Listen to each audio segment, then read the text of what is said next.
এই পাঙ্গাস মাছটা একটু নরম মনে হইতাছে, এটা মনে হয় কম দামে দিব। আর এই মাছটা বড় ভাই কোনটা দিব? ভাই মাছ কোনটা কত? কোনটা নিবেন? রুই রুই এইটা 220 টাকা, আর যদি পাঙ্গাস নেন 180 টাকা রাখমু। ভাই এই পাঙ্গাস মাছটা একটু কম রাখা যায় না? আরো কম ভাই, যেই দাম বইলা দিছি একবারে হস্তা দাম, এই বাজারে এর চেয়ে আর কম পাইবেন না, গুইরা দেখেন। এই বড় ভাই শুনেন শুনেন, দাম নিয়ে কোনো সমস্যা ভাইয়া? কথাটা যে কিভাবে বলি, এগুলা না ভাই, ওই যে একটু থাকে না লাস্টে একদম মানে পচা টাইপের, ওরকম নাই। হইত মিয়া, পচা মাছ বিক্রি করি আমরা? আসলে ভাই পচা না, ওই যে থাকে না মানে চলে যাইবেন কম দামে, ওই সময় কিছু দিয়া দেন না, ওইগুলা চাইতাছিলাম।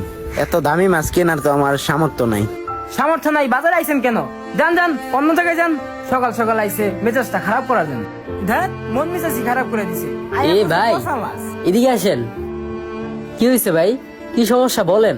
সমস্যা না ভাই, আমার একটু মাছ লাগতো কম দামে।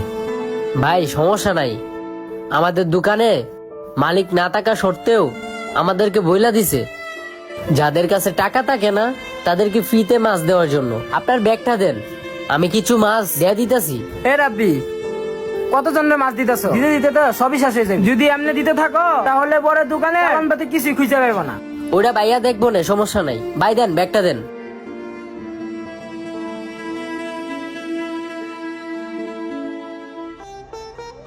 ভাই এখন ওরকম মানুষ আছে যে তার দোকান থেকে মাছ ফ্রিতে দিয়ে দে? আপনার মালিক কি এদিকে আছে? এর লগে একটু দেখা করতাম ভাই। ভাই সারাদিন তো বেচা কিনা করি, তার মধ্যে লাস্টে যদি 2-4টা মানুষ আহে যাদের কাছে টাকা নাই তাদেরকে 3-4টা করে মাছ দিয়েই দিই, তাতে আমাদের কোনো লস হয় না। ভাই আপনার মালিককে আমার একটু দেখার ইচ্ছা ছিল, ওনার সাথে একটু দেখা করতে পারলে ভালো লাগতো। কিরে এখনো শেষ করতে পারস কি না? রে প্রণয়, তুই এই জায়গায়? তুই এত